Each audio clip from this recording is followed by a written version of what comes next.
Anatrimarandasya Gyananjana Shalakaya Chakshu Unmilitanyena Taishmai Shri Gurave Namaha Shri Chaitanya Manobhistam Stapitam Yena Bhutale Swayam Rupa Kadatmayam Tadapti Swapadantikam Vandeham Shri Guru Shri Yuta Parakamalam Shri Guru Vaishnavamscha Shri Rupam Sagrajatam Sahana Raghunatham Vitam Tam Sajivam Shahadvaitam Shadvahutam Parijana Sahitam Krishna Chaitanya Devam Shri Radha Krishna Padan Sahagana Lalita Shri Shakan Vitamscha Hey Hey Krishna Karuna Sindhu Dinabandhu Jagapate Gopisha Gopika Kanta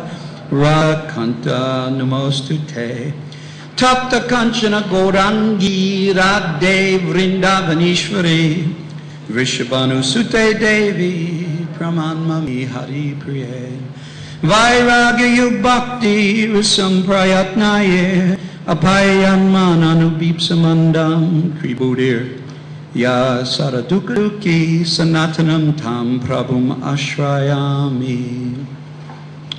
I was unwilling to drink that nectar of immortality that is known as Bhakti Ras, the taste of love, for the lotus feet of Shri Shri Radha and Krishna. I didn't want to drink this nectar because I knew it was laceless, it was fused with, it was endowed with a secret ingredient. That ingredient being great material renunciation. But my spiritual master Sanatana Goswami, being an ocean of mercy who is constitutionally unable to look upon the sufferings of others, he forced me, he made me, he induced me to drink it. Therefore, what else can I do? I simply have to offer him my pranams as my master. Adnanastrinam danter idam yatshe puna punaha Shriman Rupa Padambo Jam Dulisham Janma Jamani, clasping that straw between my teeth, bowing down and begging over and over and over again. The only prayer that is left in my heart is this, and that is that lifetime after lifetime I may simply serve the foot dust of Srila Rupa Goswami Prabhupada. Sadhanaya jivanayasya drishto bhavodaya kramaha Raghunatham aham vande dasa Goswaminam Prabhum. I offer my homage unto my master Srila Raghunath Das Goswami by carefully studying his life and his daily practices of the regulative principles of devotional service. One can quickly come to understand the exact scientific sequential process by which one will attain to prayojana, the topmost states of love of Godhead. Vanchakapa drubhyascha kripa sindhu vyevacha patitanam bhavanevyo vaishnavevyo namo namaha. Jai Shri Krishna Chaitanya Prabhu Nityananda Shri Advaita Gadadhar Shri Vasadi Gaura Bhakta Vrinda. Hare Krishna Krishna Krishna Hare Hare, Hare Rama Rama Rama Hare Hare. Om Namo Bhagavate Vasudevaya. Om Namo Bhagavate Vasudevaya. Om Namo Bhagavate Vasudevaya. So now that the atmosphere is sufficiently purified by offering obeisances to the Sambandha Acharya, the Abhideya Acharya, the Prayojana Acharya, let us turn our attention to carefully hearing the Srimad Bhagavatam and see if we can glean some kind of nectar from it. Okay?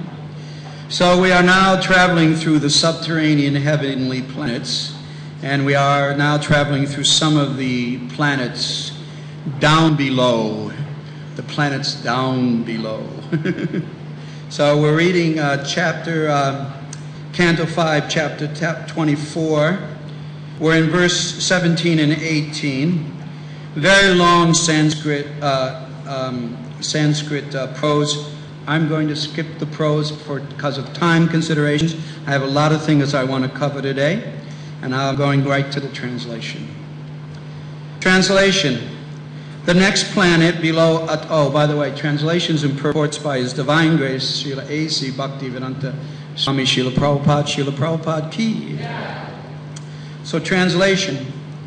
The planet below Atala is Vitala, wherein Lord Shiva, who is known as the master of gold mines, lives with his personal associates, the ghosts, and similar other living entities.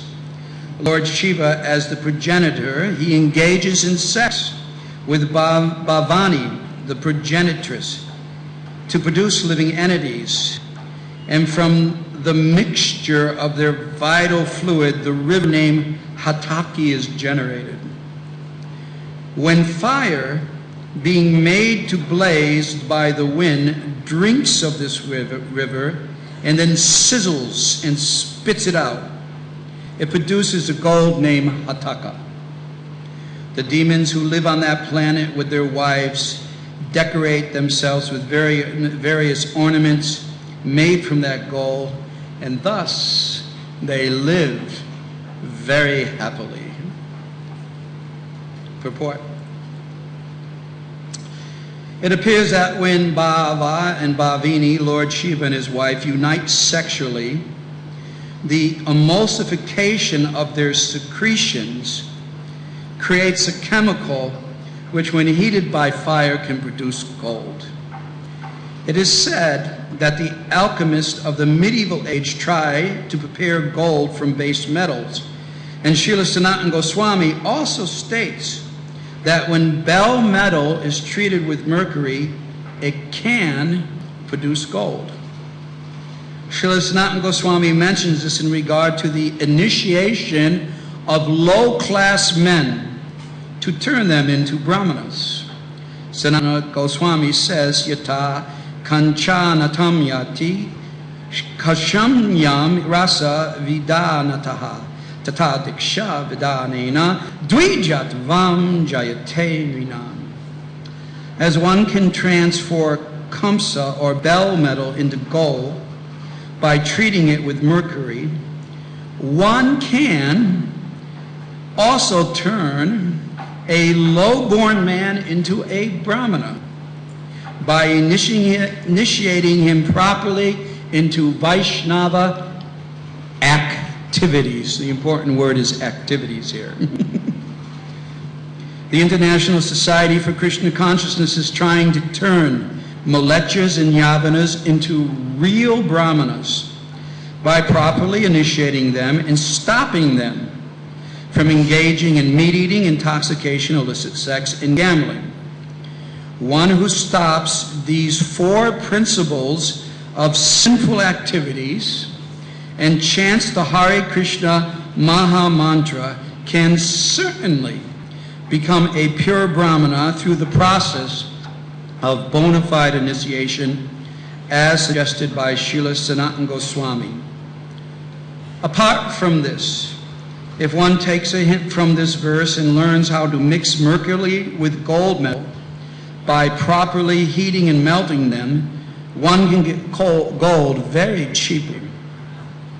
The alchemists of the medieval age tried to manufacture gold, but they were unsuccessful. Perhaps they did not follow the right instructions. Text 18, translation. Below the planet Vitala is another planet known as Sutala, where the great son of Maharaj Virochana, Bali Maharaj, who is celebrated as the most pious kings, resides even now. For the welfare of Indra, the king of heaven, Lord Vishnu appeared in the form of a dwarf brahmachari as the son of Aditi, and tricked Bali Maharaj by begging him for only 3 paces of land, but taking all the 3 worlds, being very pleased with Bali Maharaj for giving all his possessions. The Lord returned his kingdom and made him richer than the opulent King Indra. Even now, Bali Maharaj engages in devotional service by worshiping the Supreme Personality of Godhead in the planet known as Sutala. Purport. The Supreme Personality of Godhead is described as Uttama Shloka, he who is worshipped by the best of selected Sanskrit verses.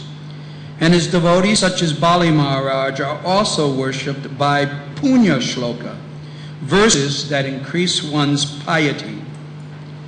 Bali Maharaj offered everything to the Lord, his wealth, his kingdom, and even his own body. Sarvatma Nivedana Bali. The Lord appeared before Bali Maharaj as a Brahmana beggar, and Bali Maharaj gave him everything he had. However, Bali Maharaj did not become poor. By donating all of his possessions to the Supreme Personality of Godhead, he became a successful devotee and got everything back again with the blessings of the Lord. Similarly, those who give contributions to expand the activities of the Krishna consciousness movement and to accomplish its objectives will never be losers. They will get their wealth back with the blessings of Lord Krishna. On the other side, those who collect contributions on behalf of the International Society for Krishna Consciousness should be very careful not to use even a farthing of the collection for any purpose other than the transcendental loving service of the Lord. Jai Srila Prabhupada.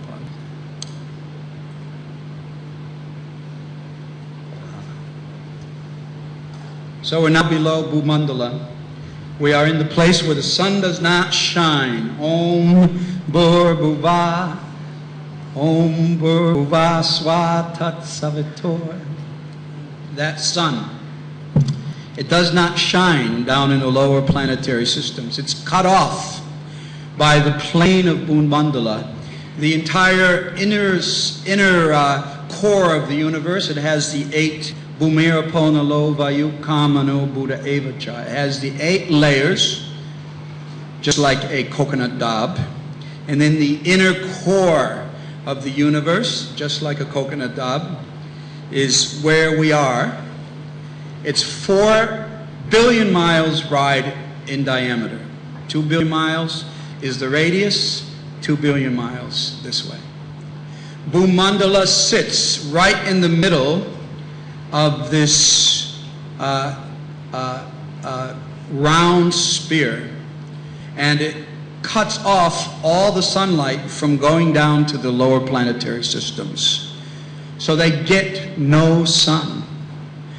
Okay? Now the interesting thing about BhuMandala, we always say that it's 4 billion miles wide, or in circumference, but it's not 4 billion mile wide in circumference. The exact, dimensions are given by Vishwanatha Chakravarti Thakur. This is Vishwanatha Chakravarti Thakur's 5th canto, and this is Prabhupada's 5th canto. Why? Why? Because when Vishwanatha Chakravarti Thakur was writing his 5th canto, all the knowledge that we're giving about the structure of the human universe was common, accepted knowledge. So he didn't have to write long purports trying to explain it to the modern mind, okay?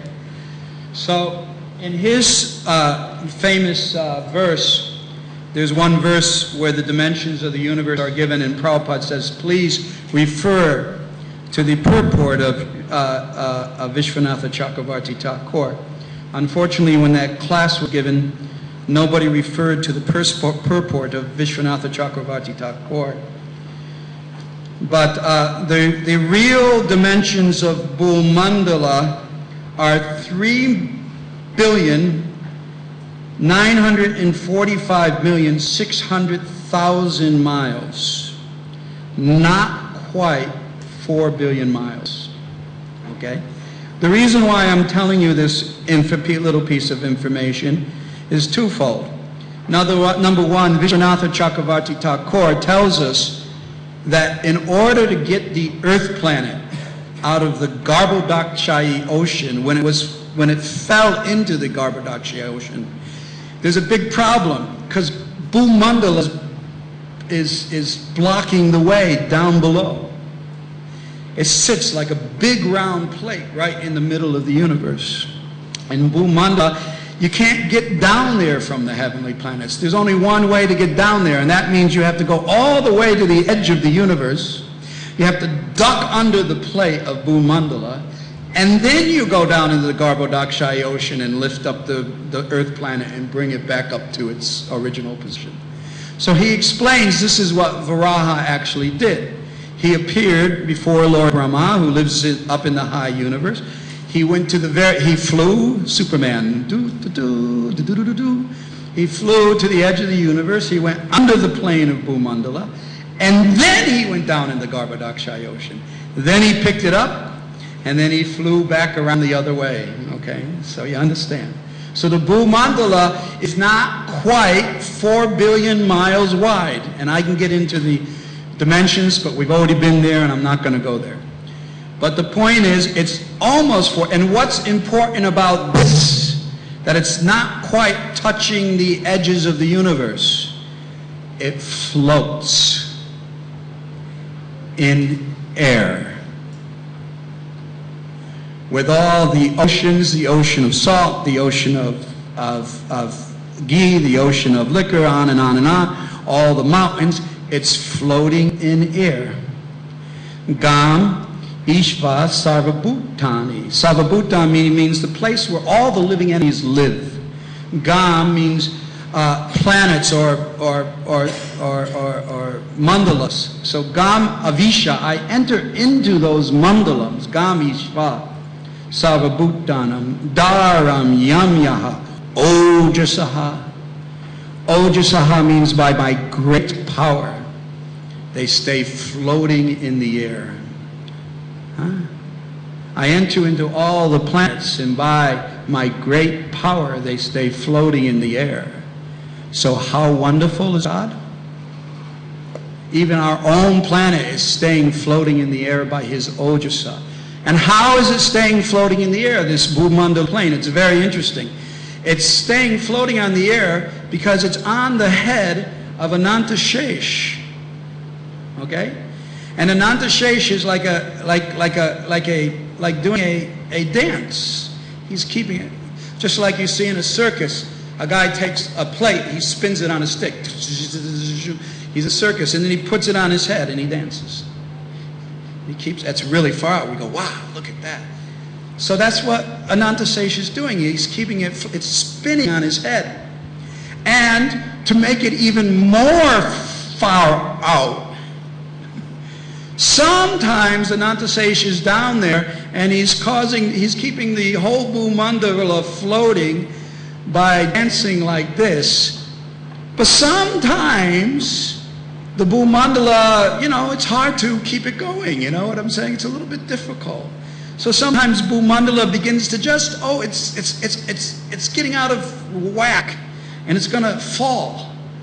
So what happens is the Lord has placed 8 elephants in the 4 cardinal directions on top of BhuMandala. Try to imagine this. He's placed 8 elephants on the 4 cardinal directions of BhuMandala, and whenever BhuMandala is going to slip off of Ananta Sesa, he's kind of losing the balance. These elephants, they shift their weight, and it balances out BhuMandala again. And when they shift their weight, now try to grabbed this one. You know what it's called? An earthquake.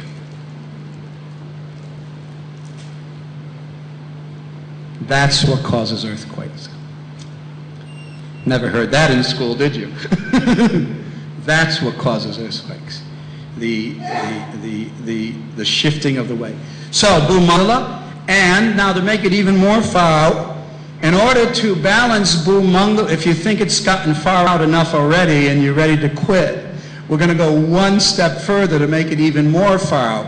While he's balancing this entire BhuMandala on his head, he needs a solid ground to sit upon. Snakes need to sit on solid ground, you know, to do their thing. So who does he sit upon?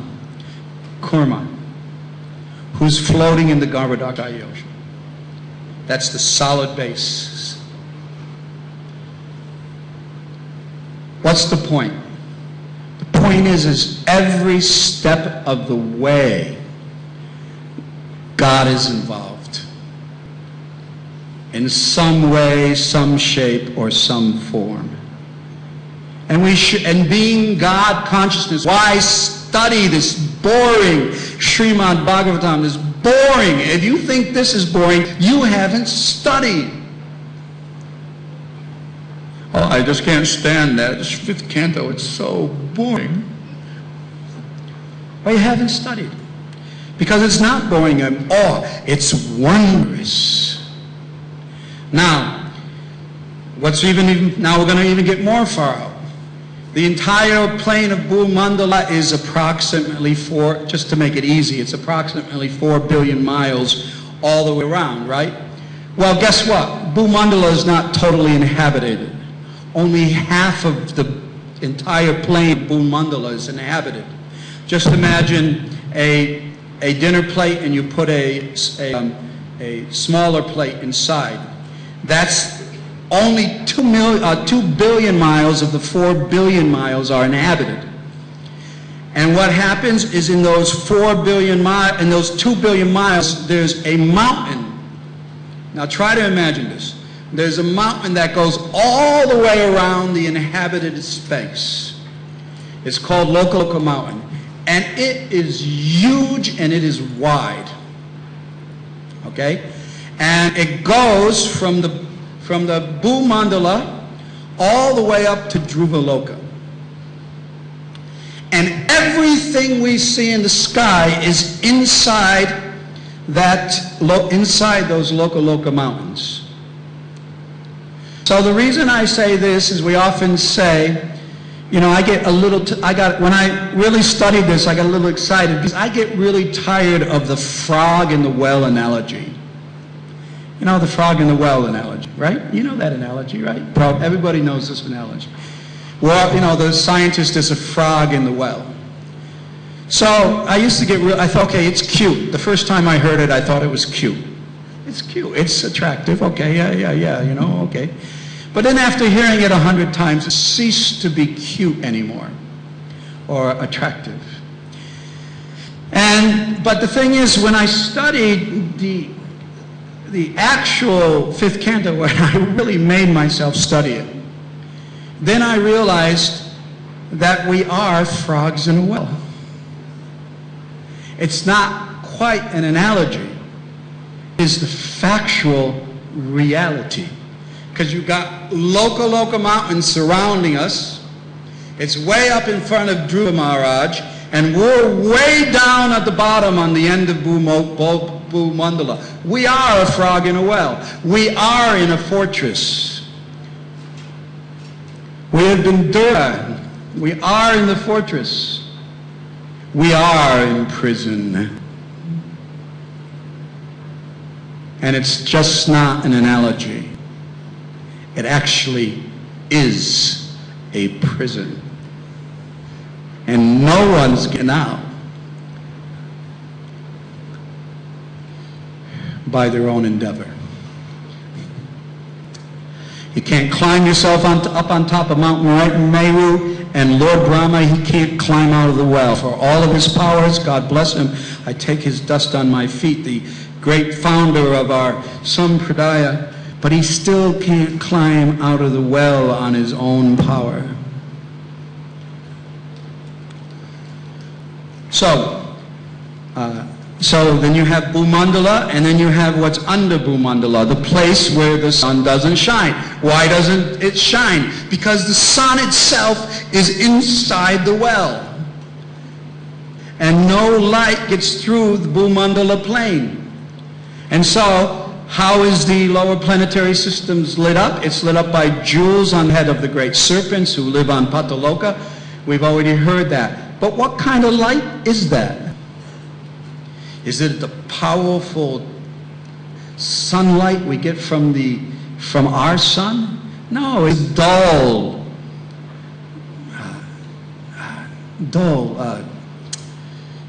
light, without any teja, without any power. You can see by it, but it's dark. Mostly dark with some you can see. And the thing is about this light, which is particularly weird, in the upper planetary systems, the sun thankfully does something that's really important for self-realization. The sun does something every single day that's extremely important for self-realization. You know what it does? It sets and it rises. You see, it's designed. And what is its design? It's not just a bunch of things colliding and it just appeared. It's designed. And what is it designed for? It's designed to wake us up from our deep slumber. So if you meditate on it properly, don't blow off the 5th canto of Srimad Bhagavatam. It's so boring. I just want to get to Krishna Leela. Please. I want some dancing with the gopis. Don't blow it off. Okay? So the thing is because it's really important to know where we are. So the thing is it's designed. Now where was I? Oh yeah, the rising and the setting of the sun. But down below there's no rising and setting of the sun. So they have a very weak, very, how do you say, weak, impotent idea of the passage of time. And so there's no impetus to get their act together before they die. They're not being prodded by the very construction of the universe. We're being prodded. We watch the sun, Om Bhur Bhuva. We chant our mantras to it as it rises. We chant our mantras to it as it sets. We go, wow, you know, another day gone, man. How much closer am I to Krishna and how much older am I getting? That doesn't happen on the planets down below. Okay? So therefore, it's a lousy place for self-realization. Too much fun. Same way with the planets up above. Too much fun. We are in the perfect place for self-realization. Now, I'm going to just take you on a little quick tour of some of the things that haven't been covered about the subterranean heavenly planet. And for this, I need the Mahabarata. How many here have not read the Mahabarata? 1, 2, 3, 4. All right. So in that case, because it's such a low number of people who haven't read it, I'm going to make the stories very, very short. So first of all, we've heard that below this plane of BhuMandala, when you pierce through it, the first place you come to is the subterranean heavenly planets. Okay? And we heard how they are, and we heard there's 4 types of people there that live in the subterranean planets.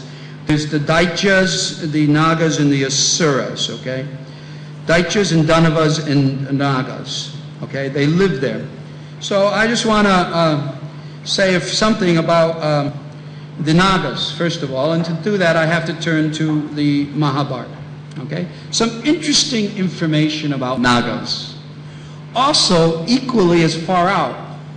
Okay? Now listen. Okay? Listen. Bhima, he's fed poison by Duryodhana, right? He's totally poisoned. He passes out. He's not dead yet. Duryodhana, he wraps him up in very, very strong cord and pushes him into the Ganga River. He floats down into the Ganga River, and somehow or other, inside the Ganga River, there are passages that go down through the BhuMandala plain. Confirmed. Right here, you see, there's the Ganga River. There's passages that lead down through the BhuMandala plain. So he goes down through the BhuMandala plain. He's poisoned. He's completely unconscious. He's being carried along by the mystic river. Of course, you got to remember who he is. Special personality. He gets down to Nagaloka. The different serpents there, they see him and they get really angry. What is this human being doing down here? This is not his place, and they begin to bite him. And it just so happens that their poison is the counteracting poison to the poison fed by Duryodhana. What happens? Bhima wakes up, Superman, he breaks his bounds, and he starts beating the living daylights out of all the snakes. That's Bhima. Already very, very powerful. He's Vayu's son. So the snakes, they run to the head snake man, to their king. And that king happens to be called VASUKI.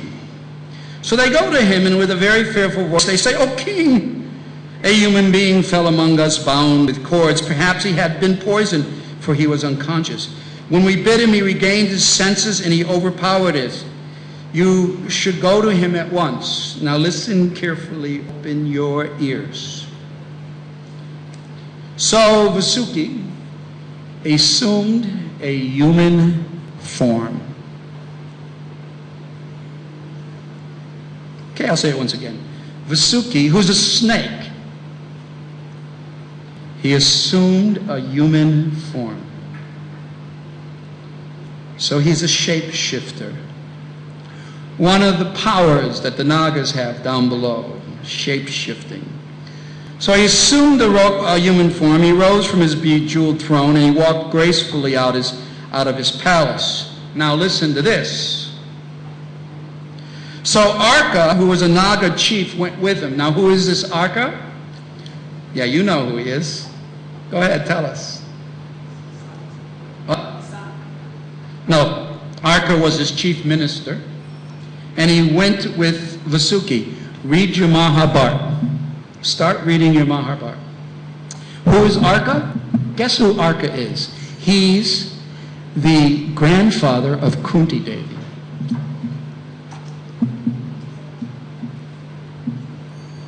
The grandfather of Kunti Devi. Everybody knows who Kunti Devi is, right? We're on the same page? Okay, so the snake man is the grandfather or the great-grandfather of the Pandavas. Okay? The snake man. So Arka, a Naga chief with him, Arka had long ago lived on the Earth planet in human society. Anybody think this is far out yet?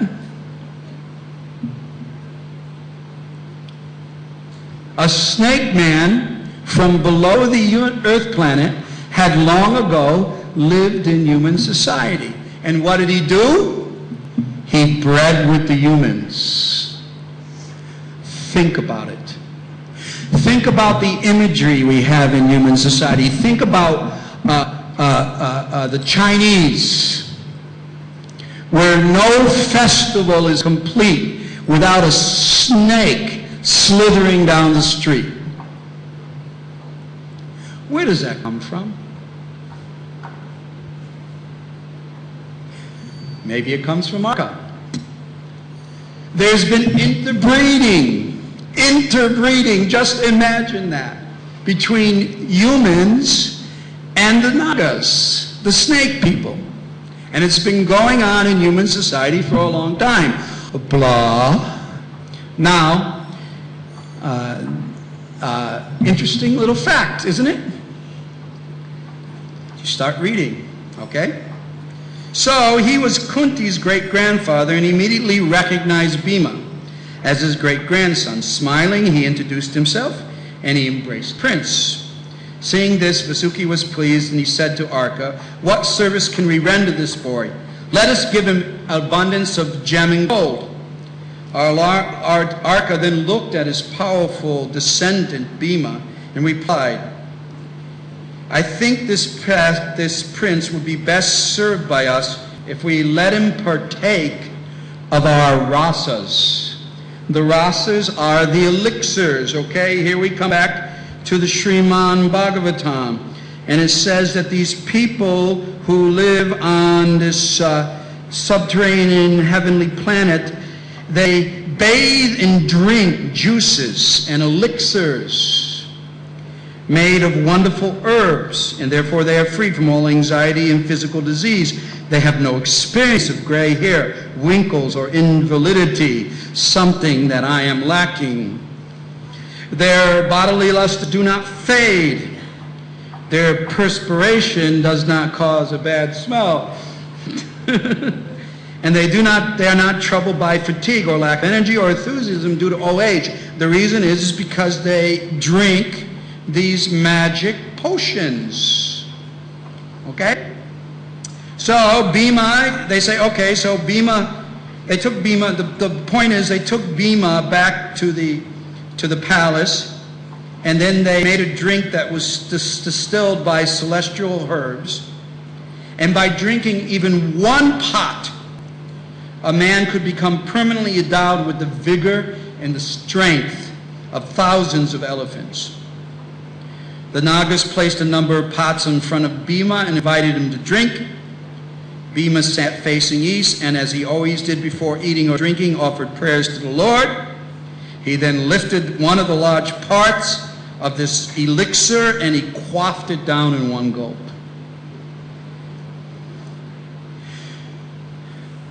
Bhima ki! That's our Bhima. He's a Vaishnava. He belongs to us. Okay? So anyway, the Nagas watched in complete awfulment and amazement because nobody, even they could not do this. And then Bhima went ahead and drank 8 pots. And then he became Iron Man. Okay? Iron Man, you know? We all know Iron Man, right? He puts on his iron suit and he becomes a superhero. So therefore, he becomes Iron Man. And he goes back up to the planets up above. And he becomes the terror on the battlefield of Kurukshetra. Okay, we still have some time. I wanted to get into so much in this class. I always have so much to say. And I always have so little time. Okay, so you think that's cool? Anybody thinks that cool? Raise their hand. Everybody think that cool? That's cool? Do you think it ends there? Do you know who Ulupi is? Anybody know who Ulupi is? Raise your hand. Okay, one. Who's Ulupi? Yeah, she's the Naga princess. Okay? The wife of who? Yeah, there we go. The wife of Arjuna. And who is their son? Iravan. Another big fighter in the battle of Kurukshetra. Okay? So, I got the wrong place here. Okay, here.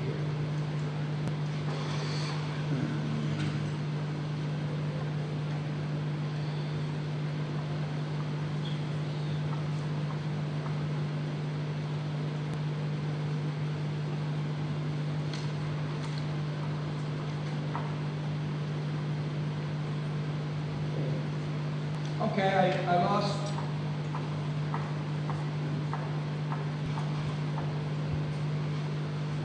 I lost the little piece of paper I had.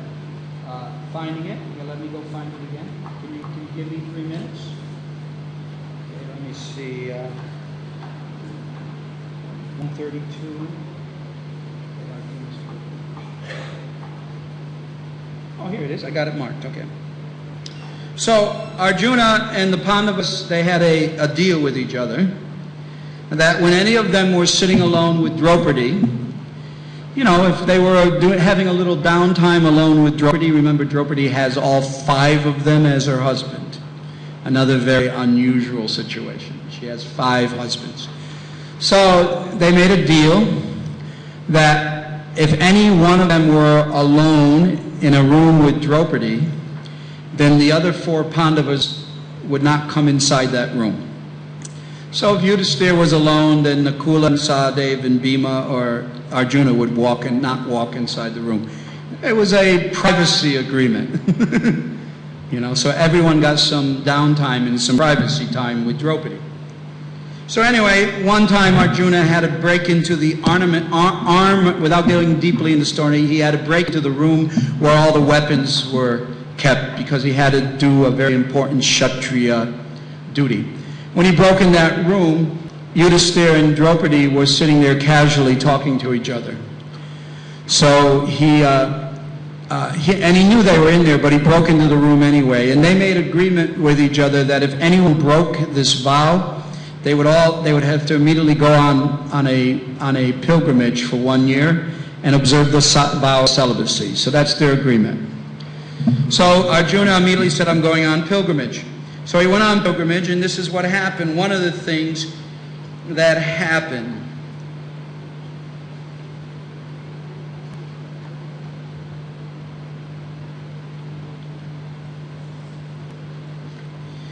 He's traveling with the different sages. He's on pilgrimage. And one evening, just as the Brahmanas were kindling the sacred fire, Arjuna entered the Ganges in order to bathe. He was just about to then leave the river when he suddenly felt himself being drawn underwater by an unseen force. Despite his efforts to free himself, he was dragged deeply into the river.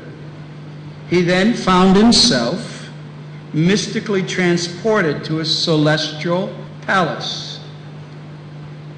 Arjuna looked around him and saw a sacred fire conveniently burning in the room he had entered.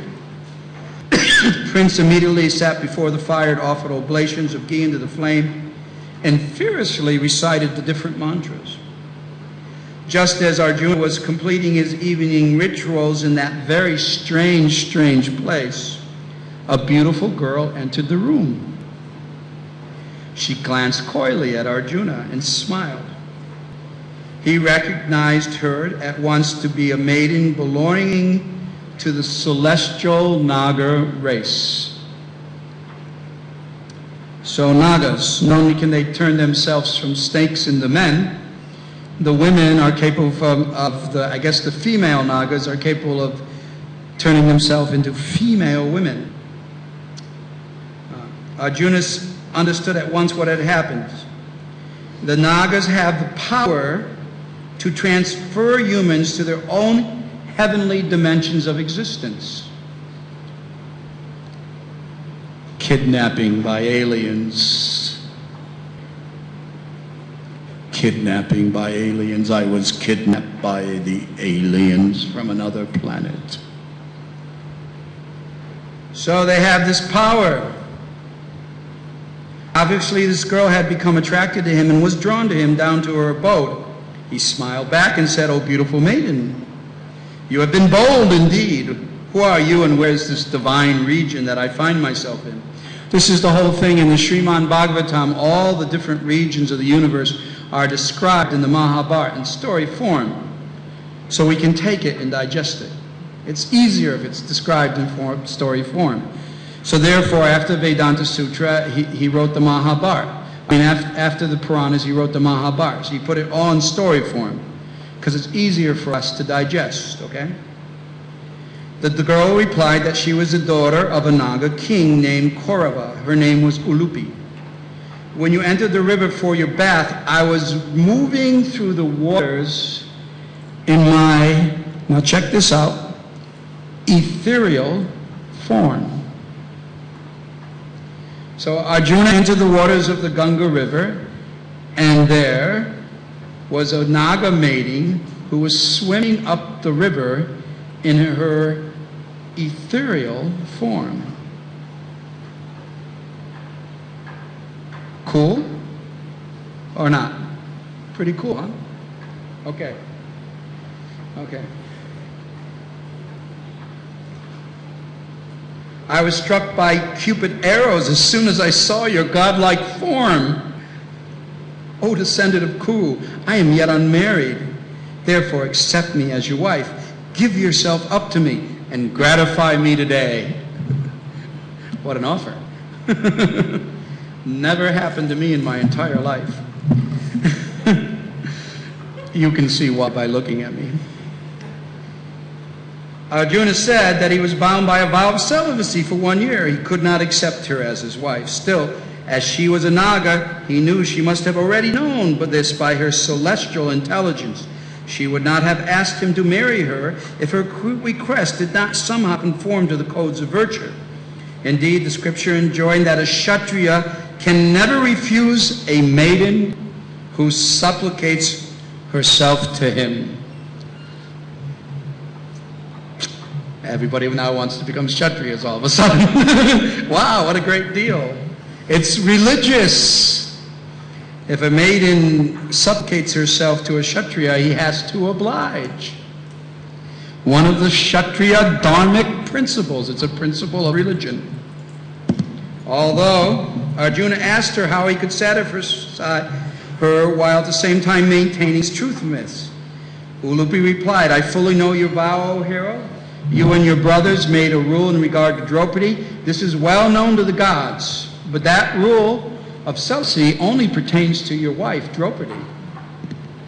It is her with whom you must not consort with for the next year of your life. There's no sin in you accepting another woman. Filled with desire for the Pandava hero, Ulupi beseeched him to accept her. She explained that such an act would be the highest duty under the present circumstances. The Naga princess knew that Arjuna would act only when impelled by virtuous motives. She told him that if he did not take her as his wife, she would destroy herself.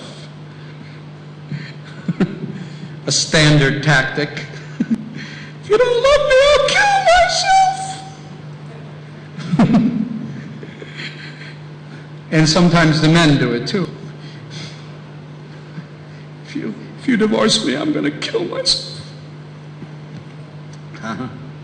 Standard tactic in the exchange between men and women, right?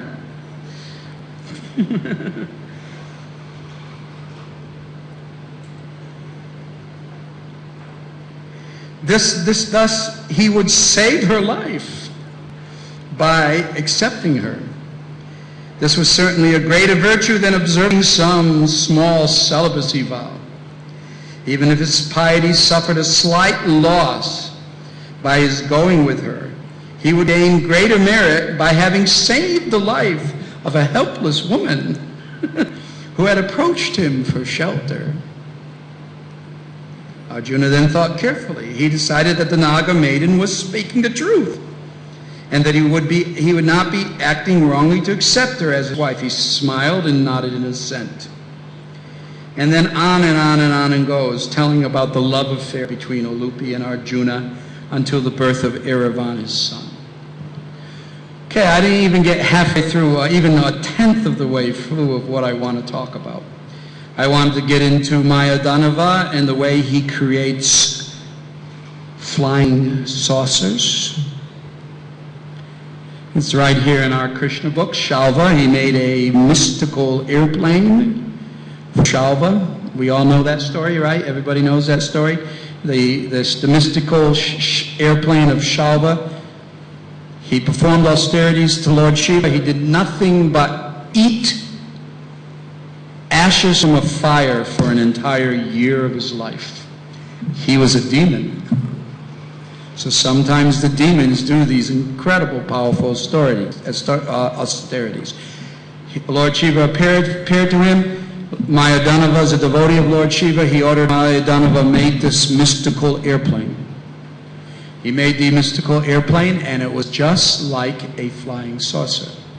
And then therefore, according to Sariputta, it's his opinion that the flying saucers that sometimes people claim to see flying in the sky during the night on the Earth planet could be factually true. But they're not coming from outer space. They're coming from inner space. They're coming from down below. This is the opinion of Sariputta.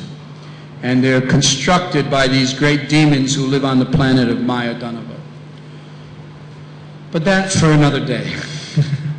Okay, I didn't get anywhere near what I wanted to talk about. But anyway, its time is up. Everybody have fun? Okay, Hare Krishna. Okay. Anybody want to ask anything? Go ahead.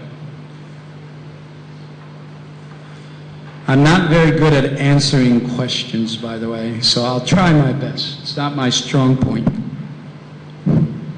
So when we hear these stories, naturally Mahabarata is very attractive.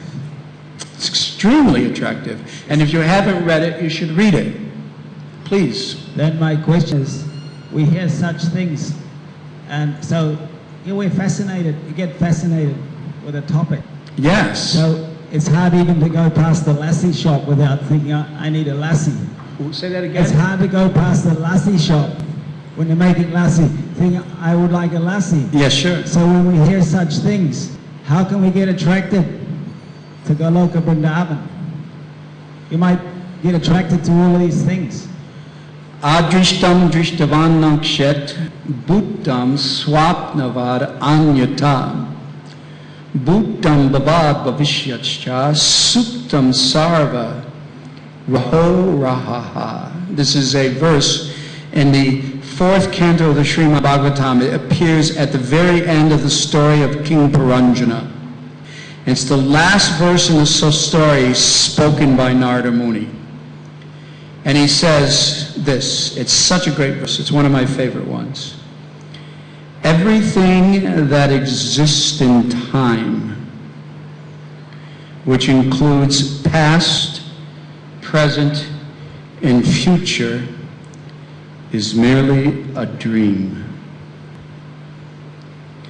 This is the secret teachings of all the Vedic literatures. So how do you not become attracted? Asatto vijite bhavo na bhavo vijiteya sataha uba. You need some gyan. Ubayo api drishto natas tvanayos tattva darshinaha. The seers of the truth have concluded that of the non-existent, the material body, or anything that's made out of matter, or even the entire material universe, has no endurance. And everything that's made out of spirit has no cessation. So, these things that we hear are attractive, but do you want to go now and be a Naga? Is that what you're saying? Gee, Naga, it sounds pretty great to be a Naga.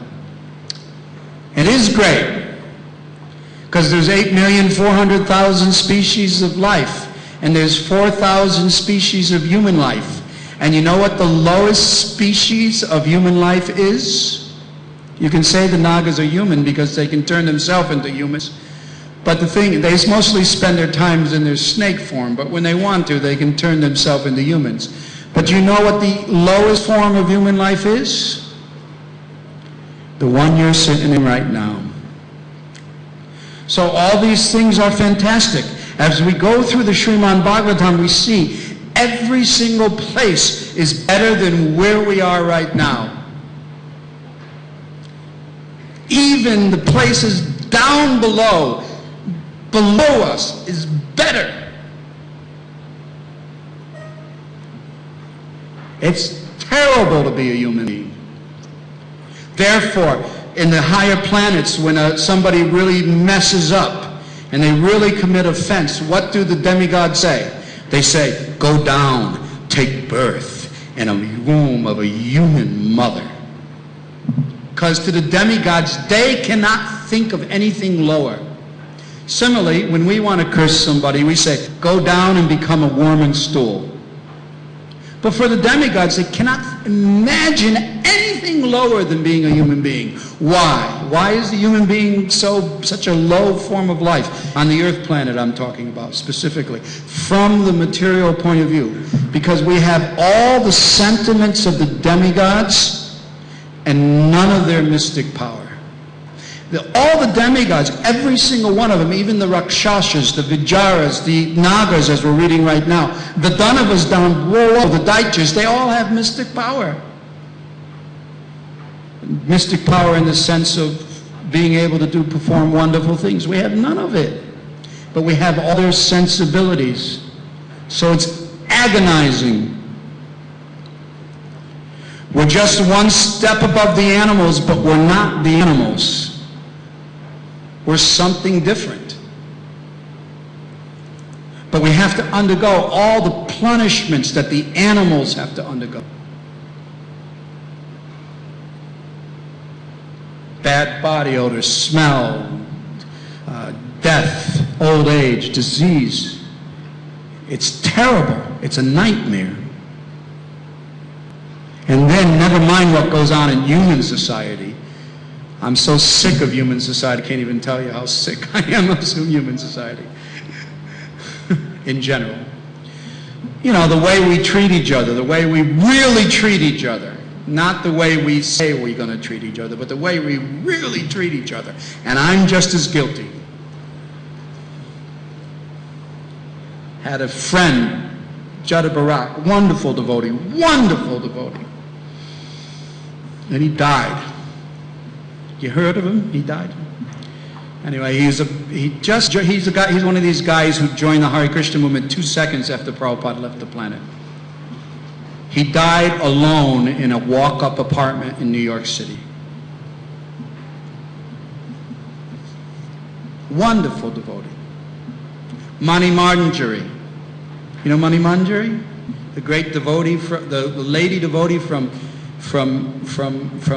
Germany, who killed herself. I mean, I saw that woman here in Mayapur. She killed herself trying to distribute Prabhupada's books here. And I mean, I never saw that lady not distributing books. She died alone in a walk-up apartment in Berlin. So, it's hellish. I'm certainly sure I'm going to die alone. I'm positive. No one's going to care for me.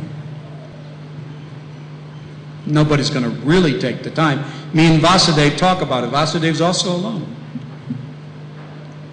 Who's going to take the time? No one. And you can't blame them. I'm not saying they have to. I'm just trying to prepare myself mentally for dying alone without anybody taking care of me. That's all I'm trying to do. So, it sounds wonderful. Let's become a Naga. It is wonderful. Let's become a Naga. Let's become a demigod. Let's go to this planetary system. Let's go to that planetary system. Let's go to that planetary system. Let's go to that planetary system. But you know what the problem is? When you get to the end of the line, it always ends up in one place. You know where the end of the line is? Right here.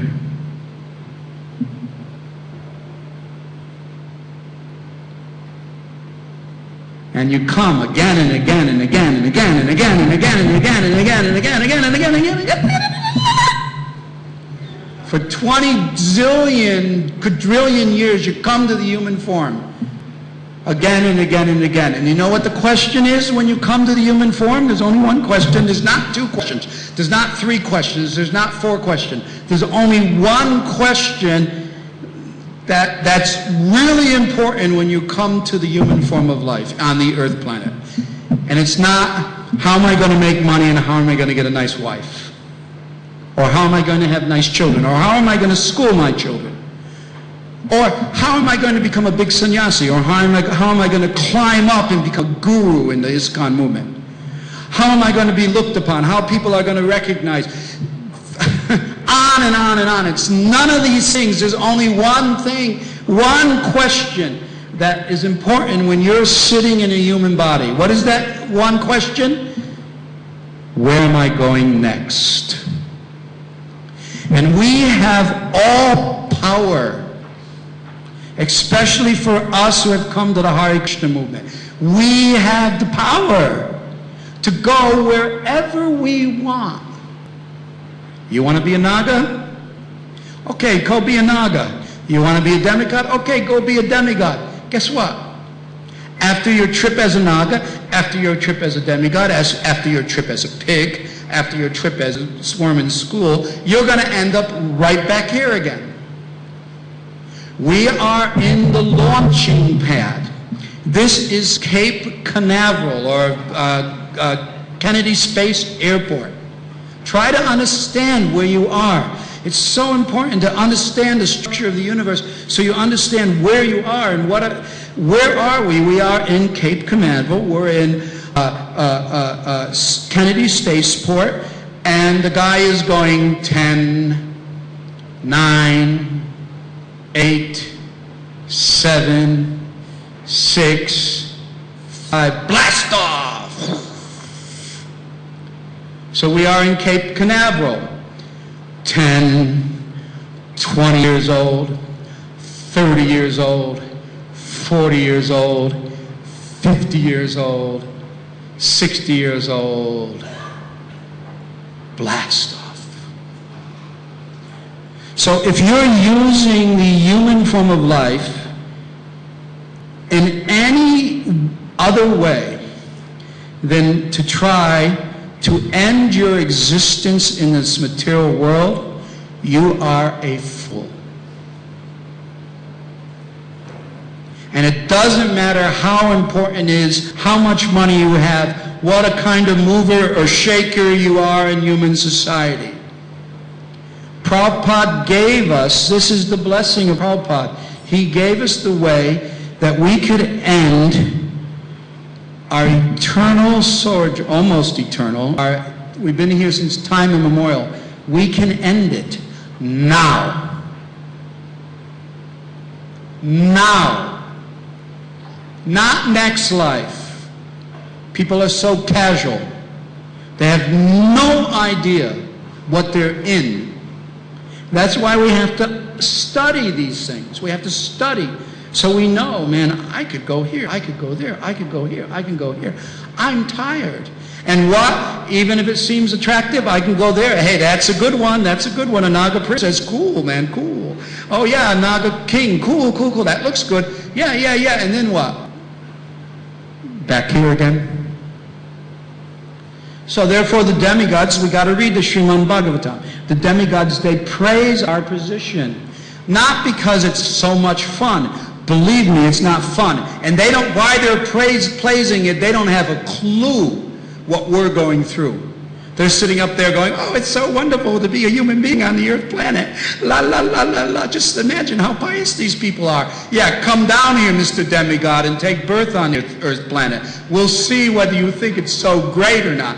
But, you know, up there, they're going, oh, it's so wonderful. Yes, yes. What do you say? Could you pass me some more grapes, please? Oh, it's so wonderful. It's so wonderful to be a yeah, well, come down here, see how wonderful it is.